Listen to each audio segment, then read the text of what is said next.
Hi అండి అందరికీ. నోరూరించే పిల్లలు పెద్దలు అందరూ ఇష్టంగా లొట్టలేసుకొని తినే స్ట్రీట్ స్టైల్ ఎగ్ న్యూడిల్స్ చాలా ఈజీగా ఇంట్లోనే తయారు చేసుకోవచ్చండి. వీటి ప్రాసెస్ ఎలా చేయాలో ఈ వీడియోలో తెలుసుకుందాం.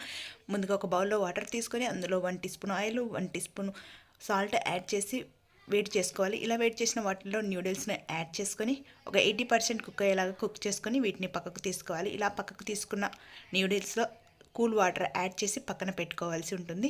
ఇప్పుడు ఒక ప్యాన్లో 1 టీ స్పూన్ ఆయిల్ యాడ్ చేసుకొని 4 ఎగ్స్ను పగలగొట్టుకొని ఈ విధంగా చేసుకొని పక్కన పెట్టుకోవాలి. ఇప్పుడు అదే ప్యాన్లో 2 టేబుల్ స్పూన్ ఆయిల్, తరిగి పెట్టుకున్న వెల్లుల్లి, తరిగి పెట్టుకున్న జింజర్, 1 ఆనియన్, 1 క్యారెట్, కొంచెం క్యాబేజీ, కట్ చేసుకున్న గ్రీన్ చిల్లీస్ అన్నిటిని యాడ్ చేసుకొని కొంచెం సాల్ట్ యాడ్ చేసుకొని ఉడికించిన న్యూడిల్స్ని యాడ్ చేసుకొని ఇప్పుడు వేయించుకున్న ఎగ్స్ని కూడా యాడ్ చేసుకొని అందులోని 1 table spoon soya sauce, 1 table spoon chilli sauce, 1 table spoon red chilli sauce add చేసుకొని ఒకసారి ఈ విధంగా కలుపుకొని వేడివేడిగా సర్వ్ చేసుకుంటే